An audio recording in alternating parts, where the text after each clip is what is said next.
One of the things that I did was I figured out how much I made a day, and I tried to create something passively that would supplement that daily revenue that I would make. So for instance, like an ebook.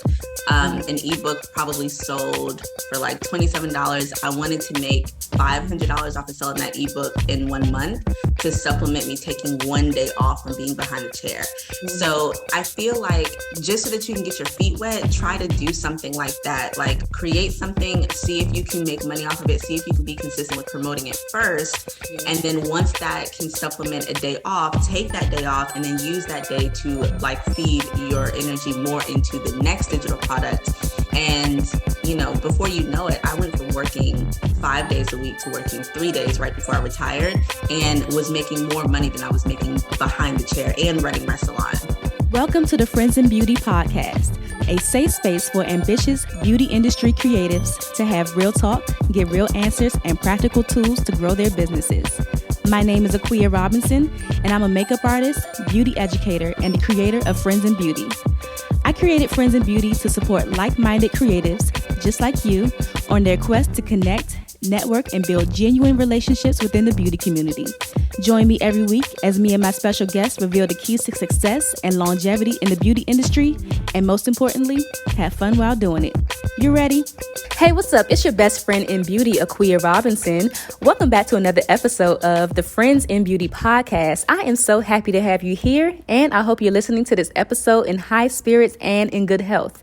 If you are a friend in beauty, I welcome you to join the Friends in Beauty Facebook community. If you're looking for a community of like-minded, ambitious friends in beauty to virtually connect with, network, and share resources, then click the link down below in the show description to join us in the Facebook community, and I'll be there to welcome you with open arms. Also, let's get social. Follow Friends in Beauty on all social media platforms at Friends in Beauty. Additionally, the Friends in Beauty podcast is available on several platforms. We're on Apple, Spotify, Stitcher, iHeartRadio, Google, YouTube, you name it, we are there. And whatever platform you are listening from right now, I just want to say thank you so much for tuning into the Friends in Beauty podcast. I appreciate it more than you know. And I would love it even further if you took the time to leave a 5-star rating, a review, a like, a comment, a share, a subscribe, or something to let me know how you feel about the Friends in Beauty podcast. Additionally, Friends in Beauty is now on Patreon. So for as little as $3 a month, you can support the Friends in Beauty podcast. And there are also several tiers available that unlock Patreon exclusive content just for you, like behind the scene content of the Friends in Beauty podcast, bonus interview clips, a monthly Ask Me Anything, discounts, and so much more. So if that's something that you're interested in, I'll leave the link down below in the show description for that as well. Also, if you'd like to stay connected even further, join the Friends in Beauty mailing list tribe. They are the first to know about all things Friends in Beauty, and I send out different resources and tips throughout the week. So if that's something that you're interested in, join us over there. And last but not least, listen up. The most important thing is to share the Friends in Beauty podcast with your other friends in beauty, your family, your friends, anybody that you think could benefit from the information that is being shared. Share away to help me grow the Friends in Beauty community. Now, on this episode of the Friends in Beauty podcast, I welcome Jules Jones to the Friends in Beauty guest chair. As a retired hairstylist and salon owner, Jules fell in love with the business aspect of building and scaling her 10-year career. With her love for gaining clarity, structuring solid business models, curating systems, and sustaining success with ease, Jules has coined clarity before consistency. Now known as the Clarity Coach and Practical Strategist, Jules helps service providers in the beauty industry become confident and successful business leaders. I had such a wonderful time talking to Jules, and I learned so much. In this interview, Jules shares why she chose to pivot to coaching after 10 years behind the chair, tips for transitioning out of your job, how to diversify your income, tips for successful email marketing campaigns, how to curate your ideal client, tips for getting more clientele, how she helps her coaching clients achieve success, and so much more. Guess what? It's time to take some notes, friends, and listen closely or more than once because Jules definitely dropped some jewels. She shared lots of actionable steps that you can start implementing in your business right now. I'm so beyond grateful for her. Let's go ahead and jump into this amazing conversation with Jules. And if you prefer to watch our beautiful faces, then tune in on YouTube. Enjoy. Welcome to the Friends in Beauty Podcast, Jules. Thank you for having me. I'm excited. I'm so excited to have you because what you're doing to help us beauty pros is truly amazing. We definitely need it. Thanks. We struggle with the business side of things so much because we just want to be creative and just create. But you are helping people to like really zero down on their business and like diversify their income as well. So I'm really excited to talk about that. Awesome. So before we get started, we're going to start off with some icebreakers so the Friends of Beauty audience can get to know you a little bit outside of what you do professionally. Okay. So the first one, just give us 3 random facts about you. Okay, random. I am a Taurus and I am the epitome of a Taurus. Like if you look us up, I am everything that you'll read about. So you like to eat. I love food. I love being comfortable. I can be stubborn if I know exactly what I'm talking about and what I believe in. But I'm very loyal also, and I'm great with money. Another fact, I'm a mom. My daughter is 11, a very tall 11, and a super independent one too. She got that from her mom. She doesn't want or need for anything. So I joke around about her being like my roommate sometimes because I'm like, girl, do you need anything? What's her sign? She's a Sagittarius. Oh, okay. Yes. And let's see. The other random fact, I love music and I love dancing. So I'm either singing or dancing or just listening to music all throughout the day, every day. Okay. I love those. Those are great random facts. I like that. Thank you. So I have these things called pod decks and they have like these random questions in them. This is a would you rather and a what the heck? Like okay. What do you want? What the heck? What the heck? Okay. Let's go for it. Let's see what you get. I'm gonna pick a random card. Hopefully it's not something we had before. Oh, I think we had this one before, but I like this. Okay. Have you ever had a this can't be happening moment? If so, what was it? Oh my God. I remember this one time I had a client and her boyfriend, I can tell that he was controlling. And because he like booked her appointment and like paid for her and she had to call him and stuff like that every single time we were about to check out. This one time she was like 30 minutes late. And when she came in, she walked in with him and she literally just like sat in the corner and he was talking for her. And he was like, yeah, we're going to be late sometimes, but you know, you just have to like deal with it because this is our lifestyle and stuff like that. So I'm doing her hair and he calls her because he left. He calls her and then he told her to put him on speakerphone and he's telling me what he wants done to her hair. Wow. And I'm asking her like, what do you want? And he's like, Miss Jules, I'm not trying to be disrespectful, but I'm paying for it and blah, blah. And I was all like, I'm not with this. I'm not with this. Wow. So yeah. And because he was on speakerphone, he also was like rebuttaling what I was saying. Cause I was like, that's not what I do. I'm focused on the client, stuff like that. He was like, well, I'll just see when I get there. So I had to call my boyfriend, like, you need to come up here because I don't know what this man is about. And I never finished her hair. And she just did not talk the whole time. She was just sitting there like embarrassed. It was a lot. That's truly an abusive relationship, obviously. Yes. Poor thing. I know. I hope she's out of that. I hope she fled. Same. Oh my gosh, that's crazy. What do people always tell you that you're good at aside from what you do professionally? Aside from? Oh, that's an interesting one. I was going to say give advice, but I slick do that with my clients. So that's not the same.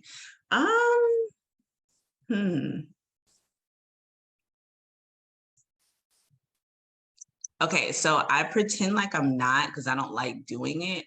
But when people do taste my cooking, they're like, you're really good at cooking. I had to pretend like my whole childhood because I knew if my dad knew I really knew how to cook, I would be like on the rotation in the kitchen. And so I just pretended, and I also pretend because I don't want people to volunteer me during holidays. Like, no, I'm just going to bring what I'm going to bring. But when people do taste my cooking, they're like, okay, you know what you're doing.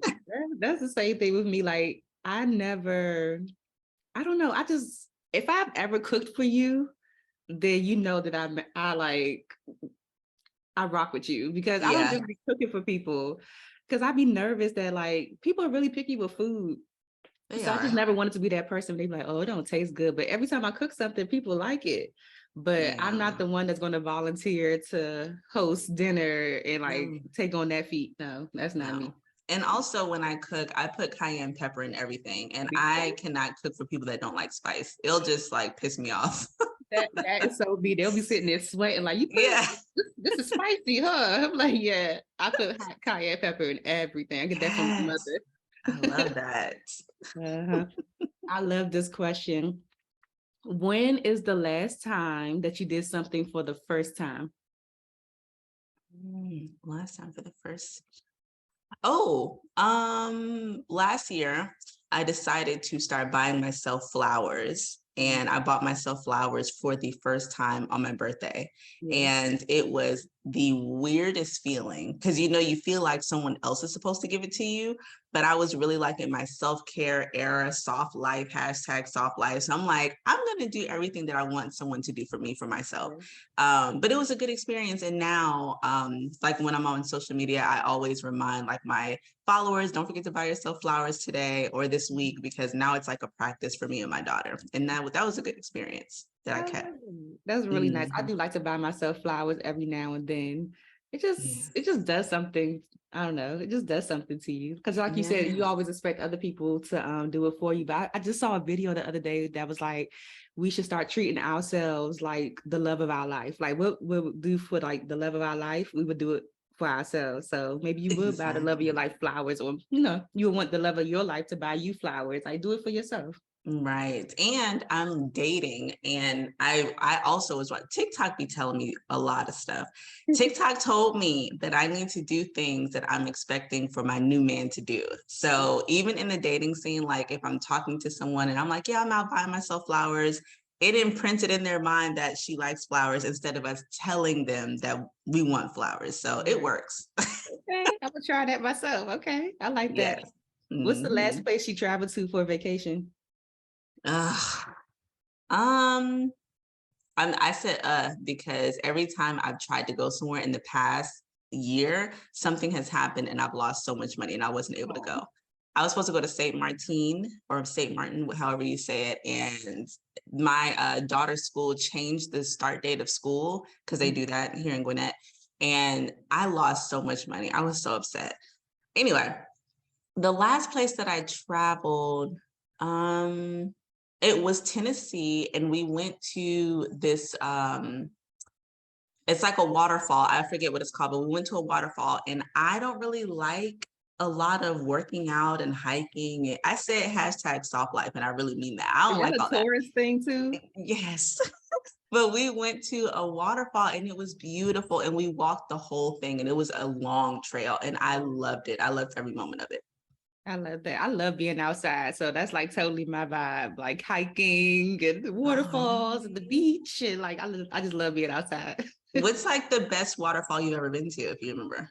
There's one in Tobago, like Trinidad and Tobago. There's one in Mm. Tobago that I climbed up, and like I didn't even reach the top of it. Apparently, there's like several layers of the waterfall, but that was the best one because it was like an adventure. Like the way that we had to get up there, like they actually had like a rope tied to like a tree because it was kind of like steep at one point, and then you kind of got to go through the trees, and Oh then my it was like a gosh. whole adventure. Okay, I only like crossed this little bridge. You're like hiking with ropes. That's on another level. It was like just the initial part to get like flat was like very steep. So they had the rope there just in case, there were no casualties out there. Got you. Mhm. Wow. I liked it. And the last one for the icebreakers, if you weren't a coach right now, what else could you see yourself doing? Mhm. If I wasn't a coach, I really feel like I would be someone's manager. I don't know if it would be in the entertainment world or I don't know what type of industry it would be, but I'm really good at helping someone like maximize their potential. But if I wasn't a coach for multiple people, I would just find one person and like take them to the top and just be okay with that. I love that. I like that. Okay. So where are you from? I'm from Paterson, New Jersey.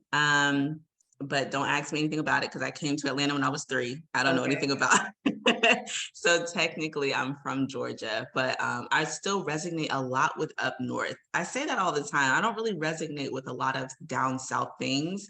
So I guess that's just in my blood, but yeah, I'm from Paterson, New Jersey. Most of your family is still there? No, they all actually, most of them came to Georgia like in the 90s and loved it here. Like they traveled here for vacation, came here and they loved it. So that when they went back to New Jersey, they all ended up like moving here. But I have family in Virginia, North Carolina, and New Jersey. Okay, that's super cool. Where are you from? I'm from DC. Oh, I've never been. I want to go. Yes, come through. I want to go. Summertime is the best time in DC. Summertime? Mm-hmm. Okay, got you. I don't like all this cold weather and all that stuff right now. Okay. So when did your journey in the beauty industry begin? Take us back a little bit. Oh, geez. Well, I used to do hair out the kitchen. And I used to braid hair all the time. I used to do everybody's twists and stuff like that. This was early, like, I'm gonna say early high school. So I guess freshman year. And I was a really bad test taker. Like, I did not like school. I didn't like tests. I didn't know my study and learning style. So school was just really hard for me. I almost failed one class every semester. So by the time it was senior year, I'm like, I don't want to go to college. I know that for a fact, but I don't know what I want to do. And when I was on Facebook, this cosmetology school ad like popped up.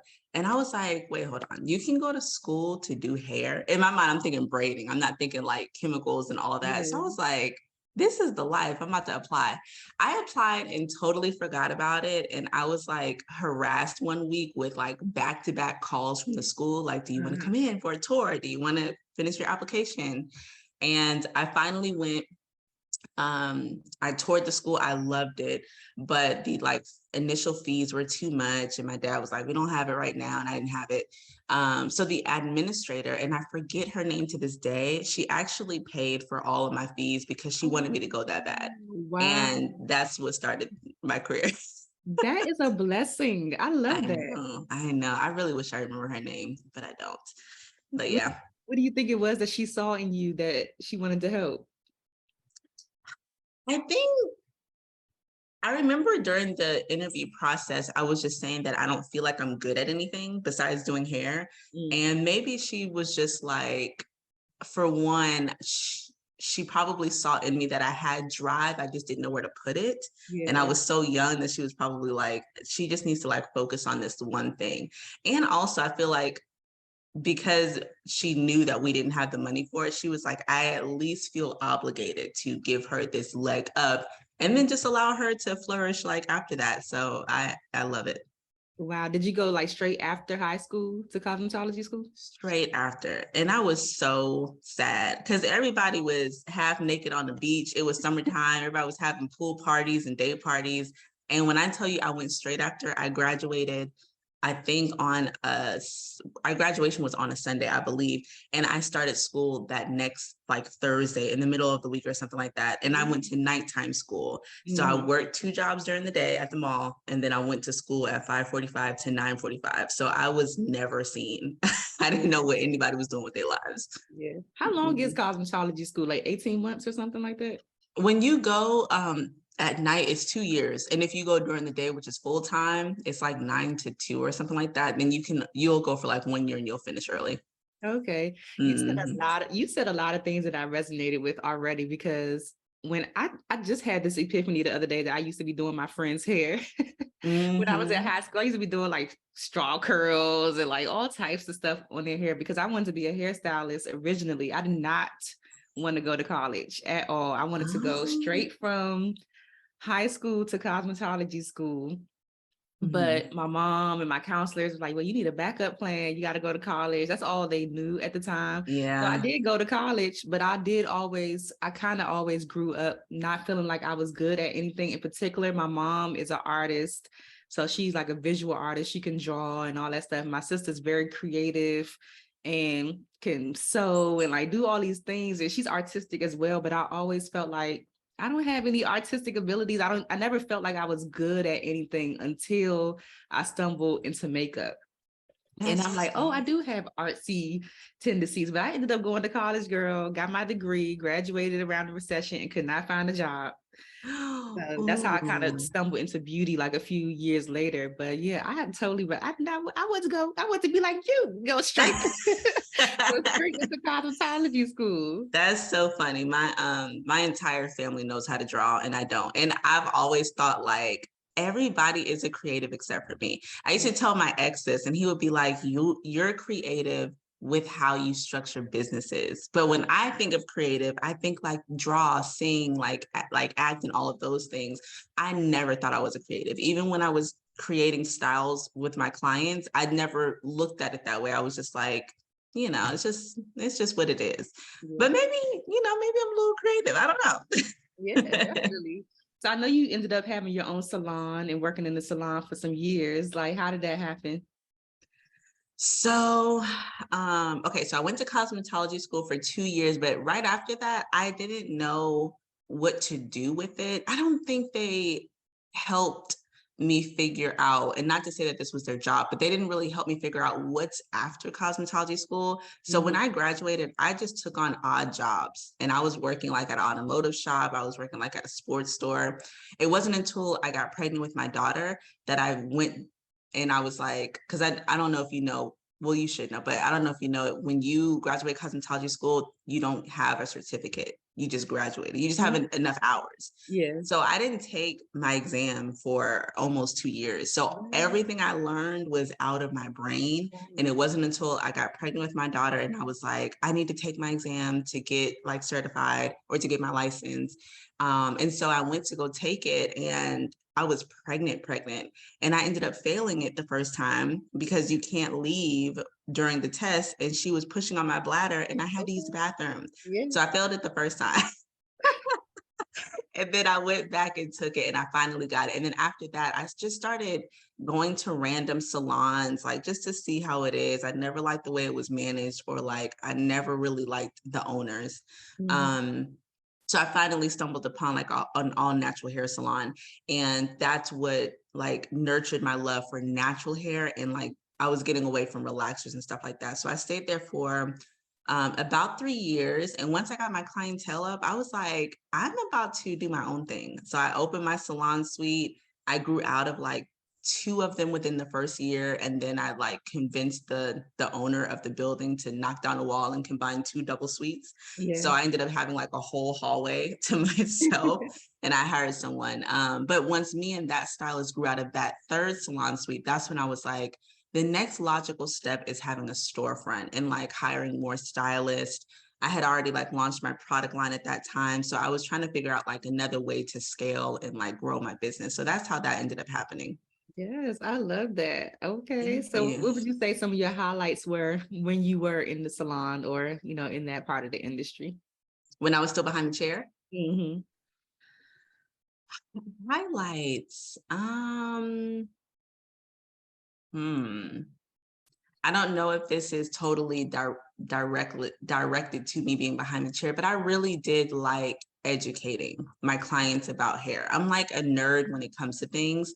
Yeah. So going back to being creative, it's not the creative aspect that I resonate with. It's always like the theory and like the logic and the knowledge. That part is the part that I'm like, I get excited about that. So I branded my salon in a way that we were really big on consultations. Like we had a whole system, like I trained every stylist on the way that I do my consultations. We give like a regimen card to all of our clients after their appointment that tells them their new regimen and products and stuff. So the biggest highlight was me being able to nurture my love for theory and science and educating every Black woman that sat in my chair how to care for their hair. That part, I still love that to this day. Yeah. Do you miss it sometimes?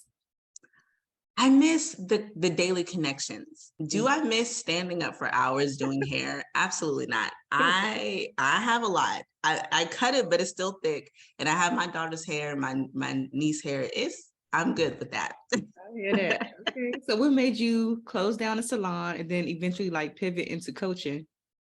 Oh my gosh, COVID. COVID was a rude awakening. I had to, in Georgia, we had to close our salon for 3 months. So I closed my salon for 3 months. And at the beginning, I was like, oh, I'm about to just turn up at the house, drink some wine, watch some Netflix every day. I was so bored. I was like, I need to figure something else out. So I started tapping into the digital space. Like I created a virtual consultation offer for my clients so that they can like stay with their regimen and like know how to care for their hair at home. And then once I saw that I was making money, like not doing hair, then I started creating like coaching offers for stylists. Like, y'all, this is what I'm doing. This is how I'm doing it. And I'm not even touching a client. So you guys like tap into this. Yeah. So before I opened my salon again, like when we were allowed to open, I had already had like a digital platform with different types of offers for both consumers and professionals. And I was spoiled. I'm like, I don't want to go back. I don't want to do hair. So when I went back, I only had 2 stylists at that time. One didn't work out. The other one, she was with me for so long that she was already groomed. And I'm like, you're ready to flourish. You're ready to have your own salon suite. I was over the salon overhead and the bills and everything that comes with that and hiring and stuff. So it wasn't until I had to have my second wrist surgery that I was like, I think this is the perfect time because I already have to take like 2 months off. I think this is a time for me to really tap into the digital space. So I didn't close my salon then. I kept it open. I still had my assistant. I still had my other stylist. I just wasn't there every day.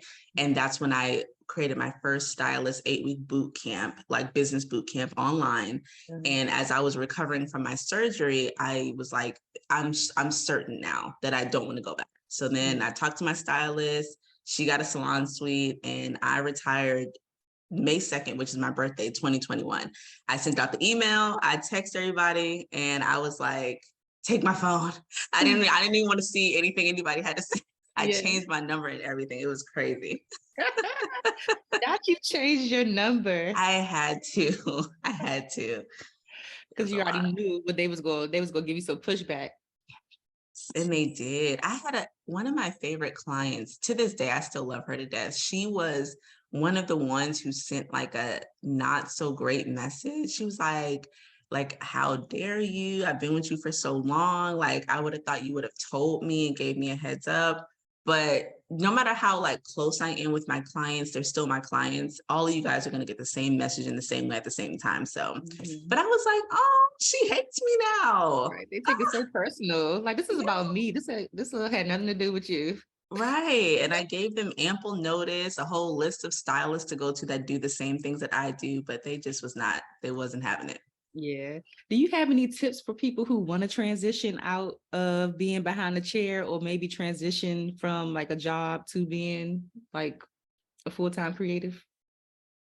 I will say that this is a loaded answer. Let me see if I can simplify it. One of the things that I did was I figured out how much I made a day, and I tried to create something passively that would supplement that daily revenue that I would make. So for instance, like an ebook. An ebook probably sold for like $27. I wanted to make $500 off of selling that ebook in 1 month to supplement me taking 1 day off from being behind the chair. So I feel like just so that you can get your feet wet, try to do something like that, like create something, see if you can make money off of it, see if you can be consistent with promoting it first. And then once that can supplement a day off, take that day off and then use that day to like feed your energy more into the next digital product. And before you know it, I went from working 5 days a week to working 3 days right before I retired and was making more money than I was making behind the chair and running my salon. So I would say just kind of baby steps. And then you'll see like, oh, I can do this full time and make more money than I was making before. Yeah, that's great. That's great advice. I absolutely love that. Thank you. Also, when you were creating your digital products initially, the ideas or the topics for your digital products, did you get those from like polling your audience, or like what was your process for determining like what you wanted to offer? And then, Yeah, it was a mix of market research. So yes, polling. We didn't have polls on Instagram at that time, like how you can poll like in Instagram stories. We didn't have that. So I actually had to ask people and like send out surveys and stuff, or like bait them by posting something and being like, what do y'all think? What do y'all think about that? But while I still had my salon space, I knew for a fact that I wanted to translate my knowledge and my skill into something digital because I knew I wouldn't have that space anymore. So I recorded tutorials of how I cut curly hair and like how I curl train my clients. I did like as many tutorials as I could while I had the space, because I knew that that's what was needed. And then I decided what was wanted by polling the audience. Because I feel like they know what they want, but they also don't know what they don't know. So a part of it has to be what you know they need. And then the other part has to be like, okay, this will be attractive enough for them to want to buy it. You kind of have to make offers for both. Right. I get it. Okay. If a client or if someone comes to you and says, Jules, I'm having the hardest time booking clients at my salon or just in general, because people tell me that all the time. If I ask people like, what's your challenge right now? A lot of them always say clientele. Like, how would you get down to the bottom of like what the cause of that is? Like why they don't have it or they're having trouble booking clients? Okay, you have really good questions. I'm like, okay, let's get into it. Okay, so it can be a lot of different things. Sometimes I hate to say it, but in the beauty industry, because we aren't groomed and we're not mentored and like no one's over our shoulder to be like, you kind of came off this way. A lot of times it's the person's personality. It's like the service provider's energy and the way that they have their salon environment is just not welcoming. It's not something that people want to pay for and then have to endure like their whole appointment. A lot of times it's that. It's like the service provider's personality, the experience that clients are going through. Therefore, they're not referring people because they know their friends and family wouldn't want to have that same experience. And then other times it's just they don't have a true client journey. Like, for instance, and I love talking about client journey because it really does set the heartbeat of your business. If you understand what your clients need throughout their journey, from when they first come in, when they're like, I don't know what to do with my hair, to when you get them to their hair goals, if you understand everything in between, then you can curate their journey for them. And then they come back more often because they feel like you're invested. They feel like you understand what they want, their hair goals, that you understand their preferences. But I think the salon experience, the service provider personality, and not having the right services in place and then explaining it to the client so that they understand their regimen to come back frequently. It's kind of like all of that, all encompassing. Okay. Yeah, because I've also come across people who say, because I used to coach back in the day. I'm thinking about doing it again, but I don't know.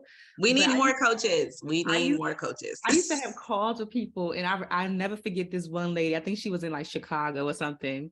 And she said she wanted to have more clients. I'm like, okay, so how many clients do you typically see now on like the weekend? I'm sorry. Oh, no. She said 15. I was like, what?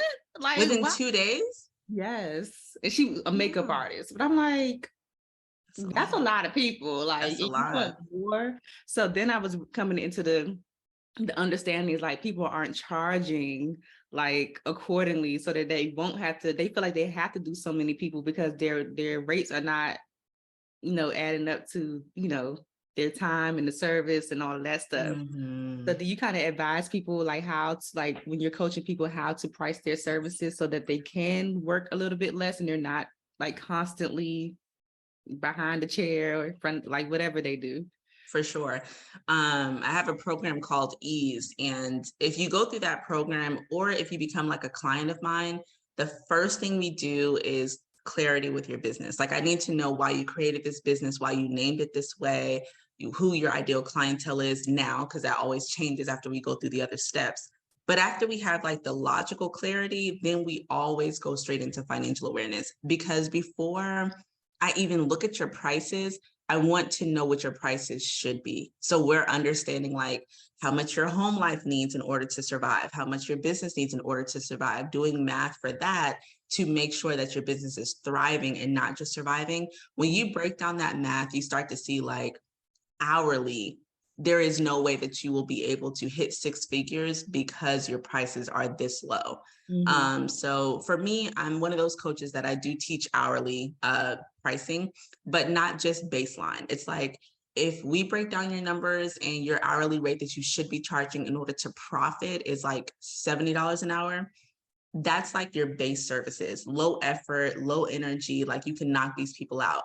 But once we get to like your color services, that $70 an hour then bumps up to like $95 an hour because of product, because of energy, time, effort, the education that you spent to understand color theory. So I teach hourly pricing, but it's also like tiered in categories, and the hourly pricing changes.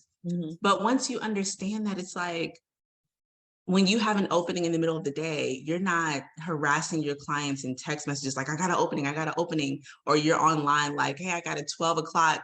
It's 11:59. No one's going to say that they can come to you, but you get out of that hustle mentality because you've already made your revenue for the day, and it's not your survival revenue, it's your thriving revenue. So you end up being financially free with that. Yeah. What do you think about the posts on Instagram when people are putting those things like booking, like now booking? Like, do you agree with those kind of posts, or you think that not as tacky, but I've heard like different stories before of like people who think it's a little bit weird to be like, I'm booking, now booking, versus like people just booking you because they came to your page, they see the curated content, they know that, they kind of know from the experience from seeing your Instagram or whatever, like that you are booking, that you are available for appointments. Like, what is your thought? No, I feel like, so in the context of what I was just talking about, like last minute appointments, no, I don't think that should be in the social space, because you should have some type of like automation for a wait list or something. When it comes to like, I'm about to be booking for February or it's booking day, I teach the structure of booking in 2-month increments, like 2-month frequencies. In that case, yes, it's almost like people announcing sales. You have to announce it in order for people to understand and notice that there is a sense of urgency. Like, okay, Jules is booking right now for February and March, and she books up fast. That just reminded me to book. If you don't do that, then you're probably one of those people who have all those openings on your schedule because you feel like you don't need to sell yourself. You feel like you don't need to inform the audience. You do, because they don't know. They're just gonna be like, oh, I love her work. Scroll, scroll, scroll. They're not gonna remember to book you if you don't tell them. That is so true. My friend, oh my gosh, my friend is pregnant right now, my best friend, and she wanted to schedule this maternity shoot with this photographer. And the photographer, what day was that? Friday, the 6th. On the 6th, the photographer opened up her books for like February at 8:00 p.m. And while she's on the phone with me, lollygag, like, you think I should choose this time or this time? Or should I do this time? With all the slots were going like that. It was so, I loved it. I was like, this is fascinating. I'm so happy for her that the slots were going like so. And by the time that she figured out, I think it was only like 8:15, she couldn't even do it anymore because the date that she wanted had already been booked and it was gone. Yeah, that's honestly, that was my career. I opened my schedule at 8 p.m. the second to last Monday bi-monthly, and I opened it at 8 p.m. too. And by like 8:30, my 2 months was already filled. And so I would even start posting like in my stories that people would be DMing me like, I'm fighting for a spot, I didn't get in. But that's also why I teach like booking tiers, because once you become that high in demand, you do need a wait list. People have like a weird association with the word waitlist or like what it is. But when you think of gateway strategies, like I'm putting this in place in order for this to happen, When you start getting booked up that fast and you're in demand, your wait list is capturing everyone else that didn't have the opportunity to get in, but you're giving them the feeling of, I may possibly able to get in later. And a lot of times they do, because people cancel all the time. So then that takes away you having random openings. So you don't have to be posting like, I got a 12 o'clock, hurry up and text me. So you don't have to do that. Yeah. But then when you get into your wait list filling up, and now there's a lot of people on your wait list and they can't get in even during cancellations, that's when you should start booking or creating a booking tier to where the people who are serious, the people who have something like a wedding, a maternity, whatever, they then book ahead of time, but they pay a convenience fee because they understand your schedule's not even open to the public yet. So that's when we get into priority booking and VIP booking. But when service providers understand those tiers, then for one, it's because I love diversifying your income. For one, it's a new stream of income. And for two, it then gives your clients different tiers to choose from. Am I going to be as serious as booking priority booking? Am I going to be as serious as booking on booking day at 8 p.m.? Right. Or am I going to just be like, and then just get on your wait list like afterwards? You give them the option. Yeah. Okay. Do you only coach stylists? Beauty professionals. So if you are a service provider in the beauty industry, nail tech, massage therapist, whatever, I know massage therapist is more like wellness, but I've coached a massage therapist before, then yes. But the other half of that is I have clients that are not in the beauty industry at all. I just never post them. Yeah. And those are clients that I've either been referred to directly or people that people that have found me and was like, I really just need business logic and structure. I'm not in the beauty industry, but can you help me? I'll get on a consultation call with them and see exactly what they need. And it's kind of opened my eyes to, I really just love business. Yes. So I don't know how long I'll just be a beauty professional like business coach, because helping someone get their thought and passion into a structured system, that's what I do. And it kind of translates to all industries as long as you have a client base. I'll say that. If you don't have clients and you're more e-commerce or something like that, that's not my lane. But client journeys and client experiences and all of that, that's my lane. Okay. How did you learn all of this stuff? Like, how did you get the knowledge and the know-how to be able to coach people in this way? It's all self-study. It's all trial and error. It's all from my personal experiences and just talking to other people. I'm big on building your network and not just your net worth. So my community of beauty professionals is like vast, and I like to actually have conversations with them to see if we're struggling with the same thing. What did you do to combat this, issue or whatever? So for me, it's been like, I see this problem, I'm going to research it until I have a solution.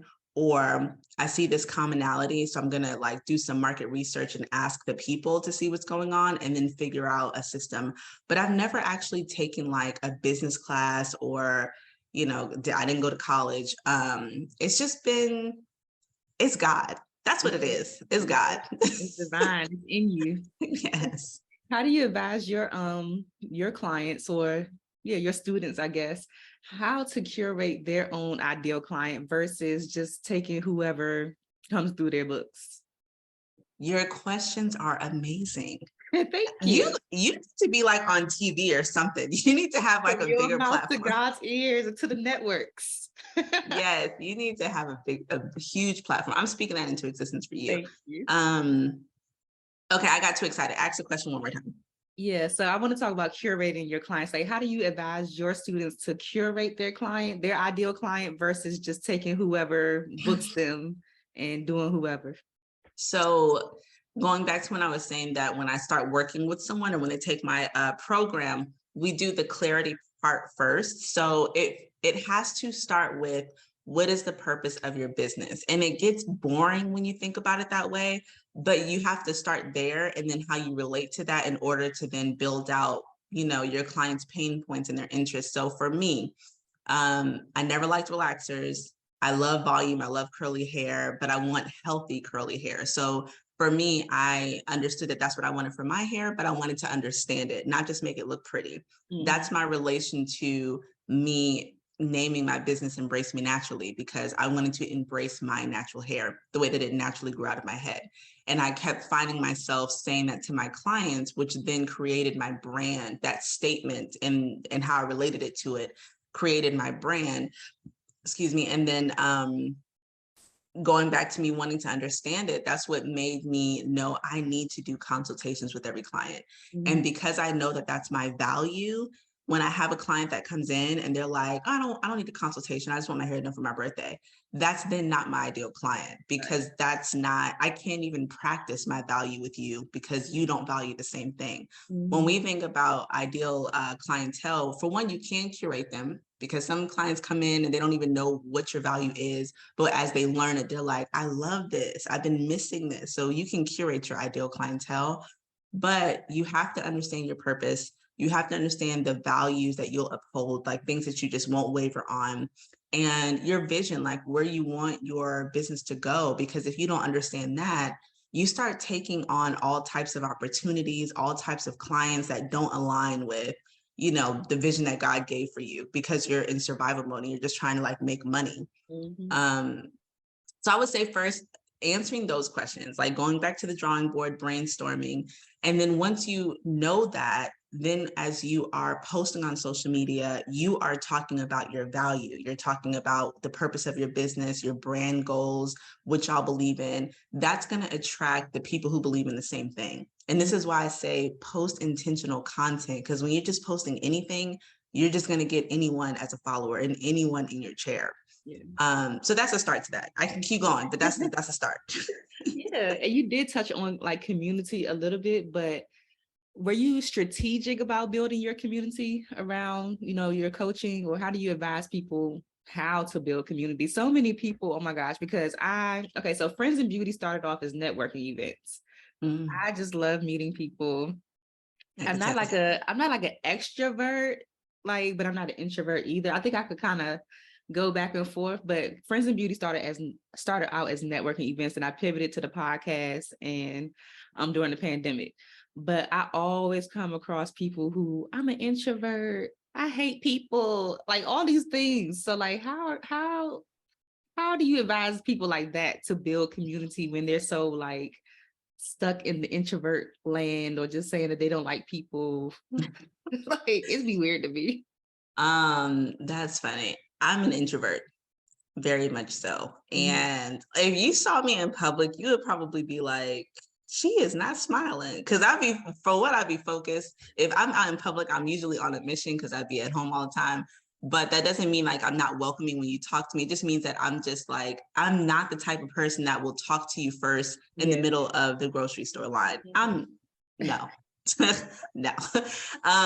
But when it comes to building your community online, for one, I'm strategic about everything. It is my default. Even when I feel like I'm winging it, I'm not. I done thought about it like 1,000 times.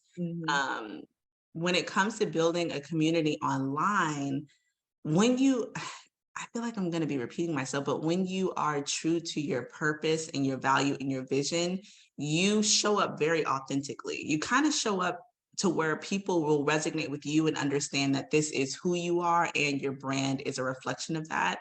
And so you'll attract people that believe in the same, that respect the same, resonate with the same thing. But I do think that curating your audience is important. And what I mean by that is, when I get followers, I will have them unfollow me if I know that they're not my ideal.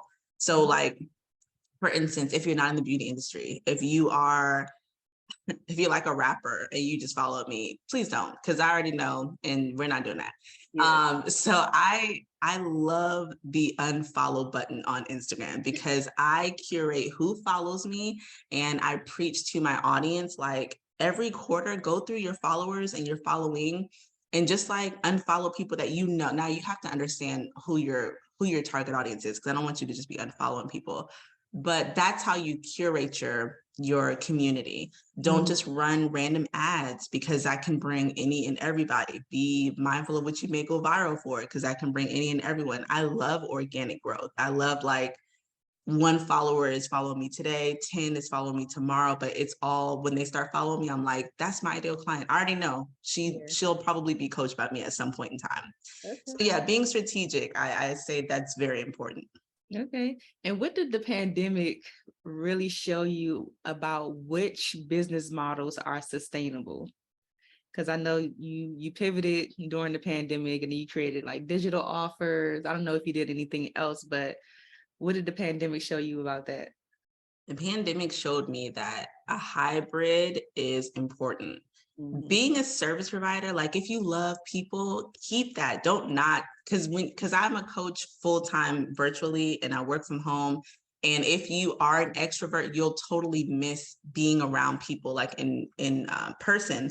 Yeah. But the pandemic taught me like if that's what you love, and also to secure your business, because sometimes you may not be able to be in the salon, have a hybrid of both. Have your digital platform and your offers and tutorials and your digital salons, and then also have like your actual clients that come to you. But that's more so. Also, the pandemic taught me to have a retirement, to have like savings accounts, because I was already contributing to my Simple IRA. But during the pandemic, they allowed you to dip into it without penalties. So that's how I was able to like pay my bills, because my landlord was like, it's still due. And I'm like, we dying out here. How dare you? But I was able to pay my bills. I was able to help my stylist, like give her something every week while the salon was closed. So having that retirement plan, separate high yield savings accounts, and having a hybrid of online and in person, I think is important. Yeah. When it comes to diversifying your income and having that hybrid, is there like like a spread, like you should do like 50-50, 60-40, like if you have different tiers of business, like maybe somebody has like a product line and then they have digital products and then they work behind the chair. Is there a way to say you should have your focus 60% on the products, and like, is there like a way to break it up? Not should. Okay. Not should. And this is why I do coaching one-on-one, because it really depends on what you want. Like, I believe in building a business that sustains and supports the lifestyle you desire. If you don't desire to be in the salon, 5 days a week, then I would be helping you create your first digital product or your product suite. If you don't desire to pack retail boxes like a lot every week, then I would not say that we need to be pushing your retail at the same force as we're pushing your online class. It's going to be different for everybody. But I do think that understanding where you want to divvy out your energy and your time is important. Like, I'm going to be in the salon for 3 days. I'm going to ship packages every Monday, and that's the only day I'm going to ship them. And then I'm going to be, coming out with a new masterclass like once a month. That is important to know. Yeah. I have a question about digital products. When you have your digital products or your offers, are you like running ads to those things, or is it strictly like content based to get people to share? It's content based, and it's a lot of referrals. A lot of people that find my page and my products, they always tell me that someone that I actually know referred them to my platform. I don't know if this is advice. I like to grow organically. Ads are not my thing, because I want to have a handle on my people and who is brought into my tribe and my community. And I just know that, like, when you come out with a program and then you have ads, you have thousands of people taking your program, thousands of people not paying their monthly fee, and then thousands of people saying that they never got this or whatever. They don't have any connection to you, and therefore their types of complaints are just like times 10, because it's just not a personable relationship when they come from ads. I really want to really know everybody that takes advantage of my offers, to be honest. So yeah. Okay, I like that, because I think, how can I say it? I think people are so focused on the fast growth that the organic growth is just kind of like, oh my gosh, I gotta wait for the people to come. They just want to have it happen so quick. Right. But if like, what is your goal though? Because for me, as long as my bills are paid, I'm saving, and I'm living my soft life, and I get to do what I love, I don't need the exponential growth every month. I don't need to grow times 2, times 3 in revenue every single month. Like, I like to coast, and then I like to go full force when I feel like it. That's like what I like to do. Yeah, I like that. Let's play a game of Never Have I Ever. Okay. I'm gonna give you a never have I ever statement, and if it has happened, like share the story behind it. But if it hasn't happened, like how would you advise somebody to not be this, like not do this, and you'll see what I mean. Okay. So never have I ever had a coaching client that was uncooperative. Like they did not want to, they were kind of fighting you or giving you resistance on like what you thought would be the best way to go for them. Has that ever happened to you?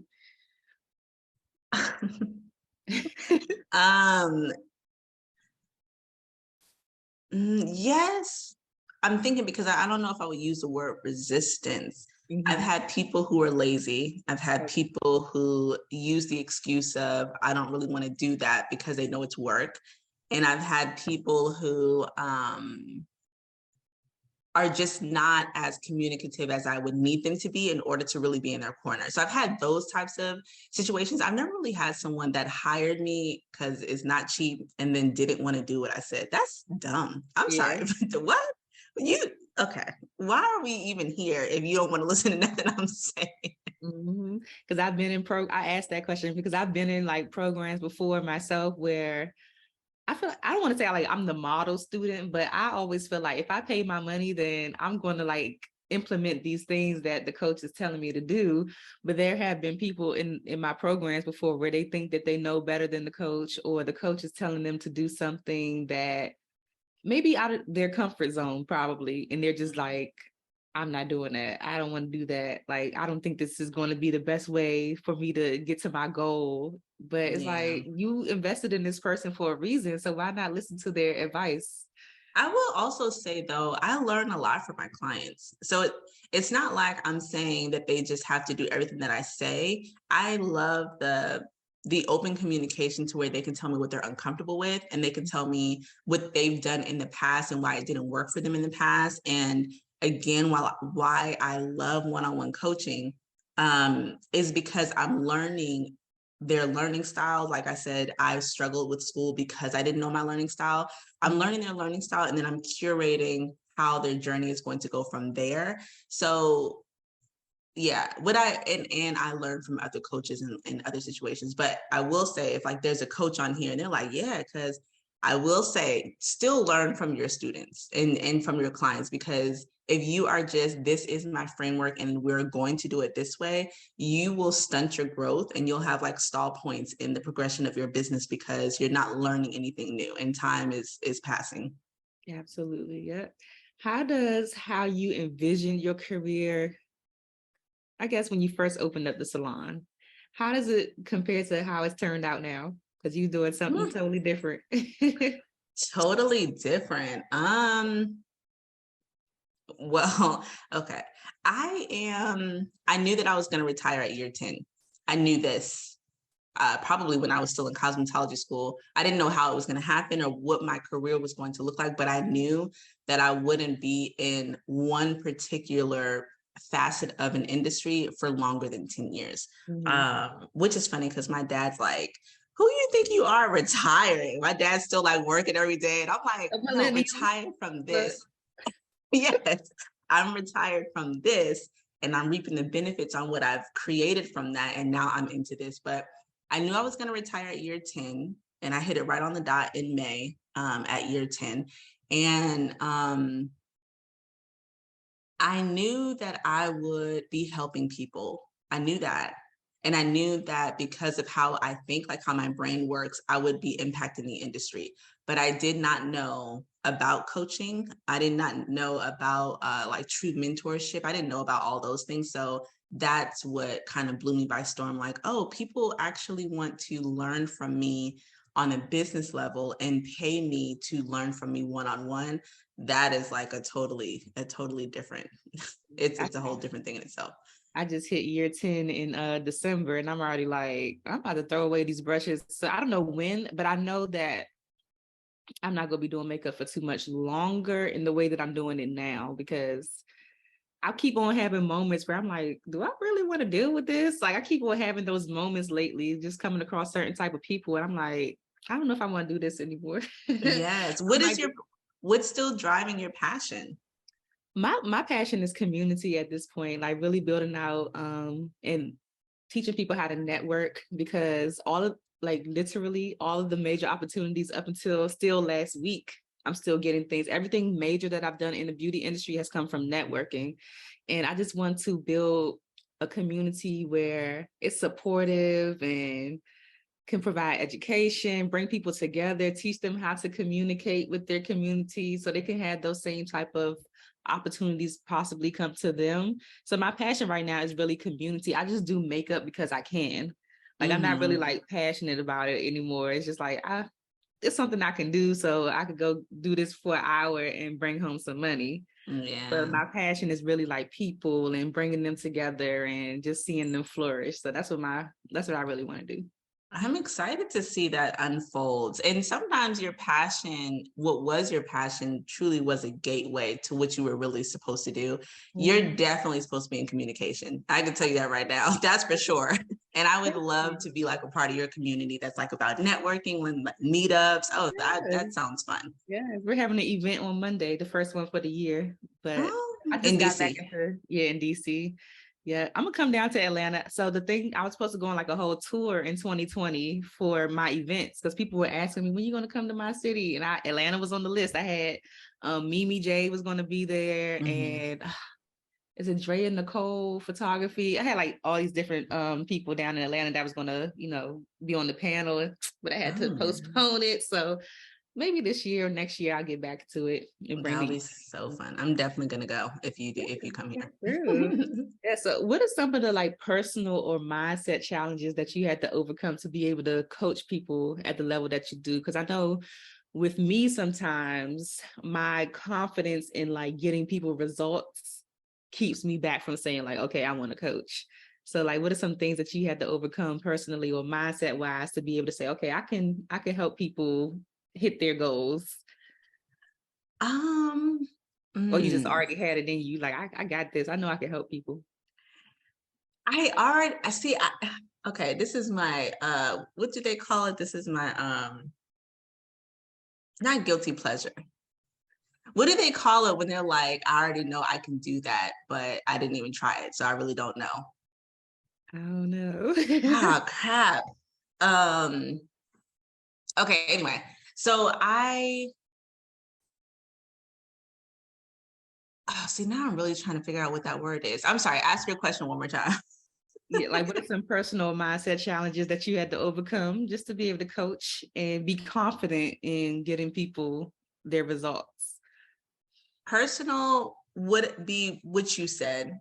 There was a time last year where I was like, my clients are thanking me, but I don't always see the tangible thing that they've achieved. And what I had to learn, and this is kind of to you too, for what you just said holds you back sometimes, what I had to learn is it really is the impact. It's not always them reaching tangible goals. Like how you impact someone, how you make them feel, like that's your true legacy. When you leave this earth and everybody's like, she like changed my life. She told me this one thing and it changed my views forever. That's what people need. And I think when you're a coach, you are basing your value off of achievements and off of like accomplishments. But just like in sports, a coach will see a player notice their potential and just bring their potential out more. It doesn't necessarily mean that player will get a plaque or get a ring or whatever, but that player would have lived out their career to the best of their ability because they had a coach that believed in them and that pushed them. And so last year, I definitely was struggling with that. Like, I need to understand exactly what goals we're setting and exactly what goals they accomplish. It's not always about that. So yeah, I've overcome that. My other personal thing is, because I'm a mom and I'm very serious about my business, balancing momming and being a business owner, it's an ongoing, like, I need to work on giving myself grace. I need to work on, she has an amazing life. She's happy, she's healthy. I need to work on being okay with those things, because I'll be like, mom guilt to the max. Yeah. And that's just, do you have any kids? I have a cat. Okay, that's family. But yeah, mom guilt be kicking my butt sometimes. So I have to balance and give myself grace with that. Yeah, absolutely. Thanks for sharing that. I had a light bulb moment because I do impact people in several ways. It's not always about them achieving something huge, but the feedback that I get about how I make people feel is something that I should focus more on because it does happen all the time. Yes. Yeah. What's your least favorite thing about running your business now?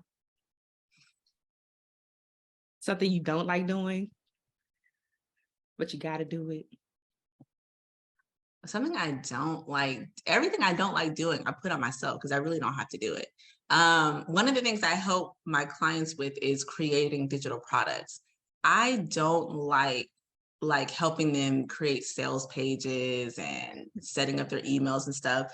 My goal is to have an agency to where I have a graphic designer and I have an email marketing manager and I have everybody doing like the actual task so that I can really focus on, again, pushing my client to their max potential. So I don't really like doing those things. It's just like, it's a part of it because one of the things I really want everybody to have is that hybrid. I want you to have digital products because it will supplement your income and it'll give you passive streams of income.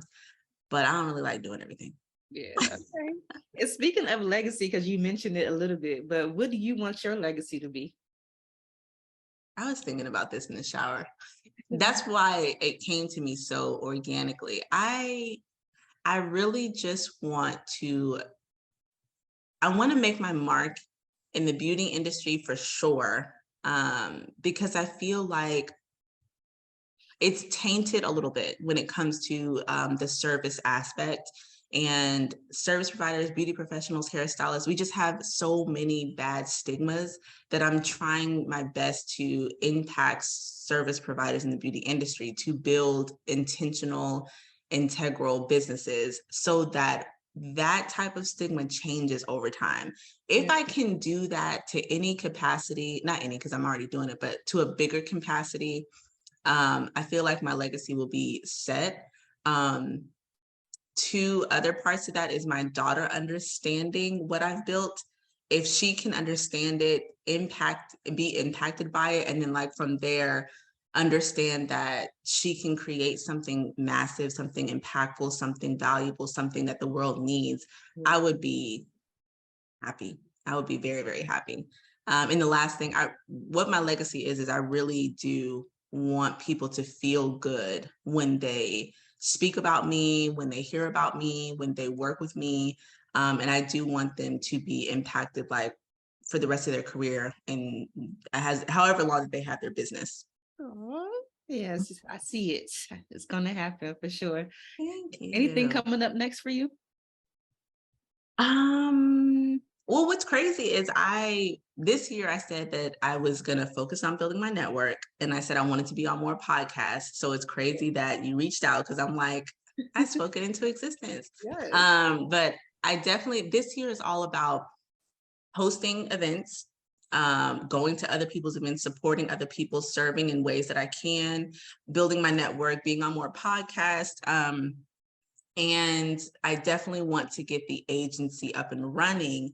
I just want to make sure I understand God's timing with that because it doesn't feel like the right time now. So I know it's not the right time, but I definitely want to eventually make that the focus. And that way I can help even more beauty professionals like really build the business they dream of. Okay, I can't wait to see it come to fruition. That's exciting. Thank you. Yeah. Before I let you go, I have to ask you the Friends in Beauty rapid fire questions. Okay. So whatever comes to your mind first, just spit it out, and I think you'll be great. First one, what are the top 3 keys to your success so far? Consistency, momentum, and integrity. I always tell people that consistency thing. I'm trying to figure out a way to teach people how to be consistent. When I do, it's going to come out because that's one thing I get complimented on all the time is my consistency. I'm like, I got to teach y'all how to do this. Yes. Yeah, consistency is what's getting a lot of people. Second one, how do you measure your success?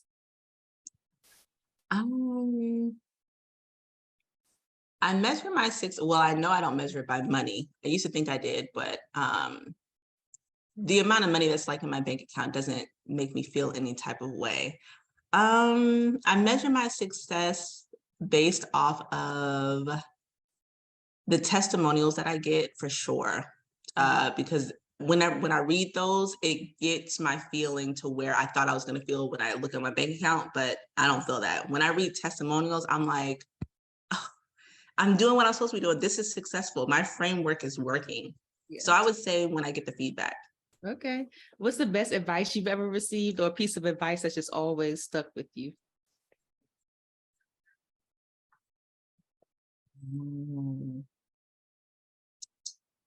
To stay in your own lane, because if I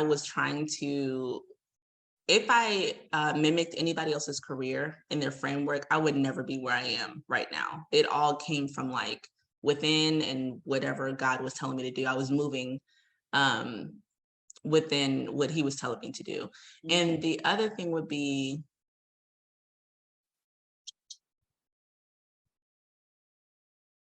I'll just say that. Mm-hmm. Okay.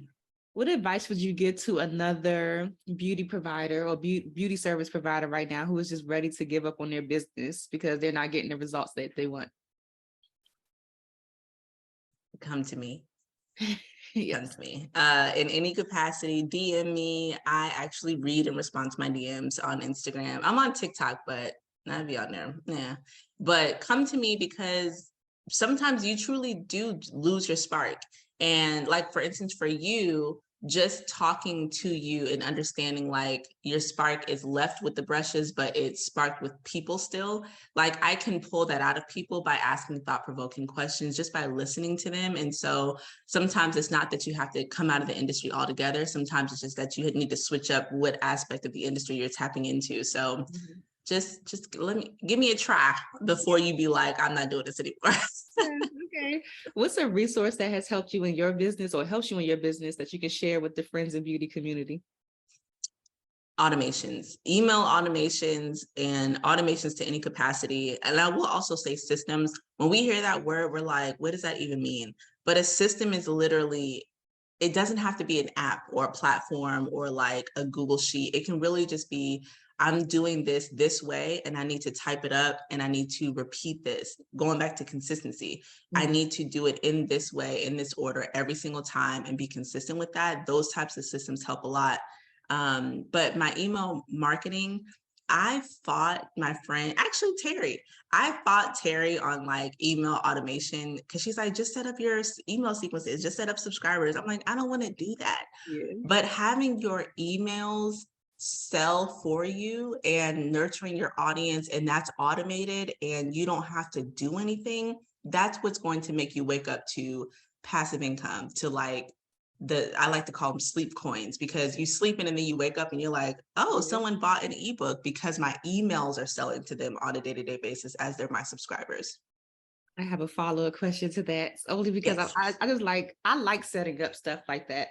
How much time would you recommend how much time does it take to set up an email sequence that is like are you constantly adding to it too? Yeah, I'm constantly adding, because it is a learning curve. What I like to tell people is, well, for one, I'm about to come out with a marketing challenge, like a 7-day challenge to help people set up their email marketing. But what I like to say is, learn the basics of the system, meaning like setting up your subscribers, your tags, your landing forms, landing pages, and then come up with at least 3 things that you want someone who has just found you to know. So for me, if I was a stylist, it would be, we do booking a little bit differently. This is my booking frequency. You could take advantage of my waitlist, blah, blah. That would be like something in there. My next email will go out 7 days later, and it'll be like, we love foams over here. This is what we twist with. This is how we do our wash and goes with, whatever. If you're looking for a foam, for home, then this is it. And then the third one would be something like, are you struggling with managing your hair health at home? These are the 5 things I tell every client, and then I'll be sending them like a PDF. But if you can come with at least 3 things that you want a new person to know about you, those are your first 3 emails that will start your sequence. And then once a week, just type up a new email until you have I have an 80-day sequence right now, and it has 13 emails. every week I'm just typing something new on there, and that's another resource. And, you just build on that. And eventually you'll have a whole year's worth of emails that are automated. Okay. Great advice. The last one, just fill in the blank and just say, my name is blank, and the key to longevity and success is whatever you think it is. My name is Jules, and the key to longevity and success is building it with intentionality and integrity. Yay. Before you go, share your social media information or however you want people to connect with you and sign up for ease. Yes. Okay. So Instagram is Jules Dropping Jewels. A lot of people be like, you dropping jewels. I'm like, it's gems, but thank you. So I coined it. So Jules Dropping Jewels on Instagram, and my links page is links.co/Jules Jones. And all of my offers are there. So do that instead of my actual website. And you can sign up through ease through there. It's actually a 3-month program, and I only open it quarterly, but I've decided just recently that it's going to be open year round. So when you join, it literally is everything I've considered and created in my 10-year career in order, and you get 3 coaching calls with me as you're going through the program. So that's on my links page, so you can join. Yay. Thank you. This was truly an honor. You have blessed us with so much valuable information, so many actionable things that we can actually go out and do and take advantage of. And I'm so grateful and so happy I met you. And I really want to stay in touch with you. But thank you so much for sharing with us. Thank you so much for having me. I'll definitely be back later on in my career. Thanks for listening to the Friends in Beauty podcast. Don't forget, sharing is caring. Share this episode with at least one friend in beauty, and subscribe, rate, and review on Apple Podcasts so that other friends in beauty can find this show. Plus, we'd love to hear your feedback. Connect with us on all social media platforms at Friends in Beauty, #Friends in Beauty to join the conversation, and join our Friends in Beauty Facebook community to stay connected. Talk to you soon.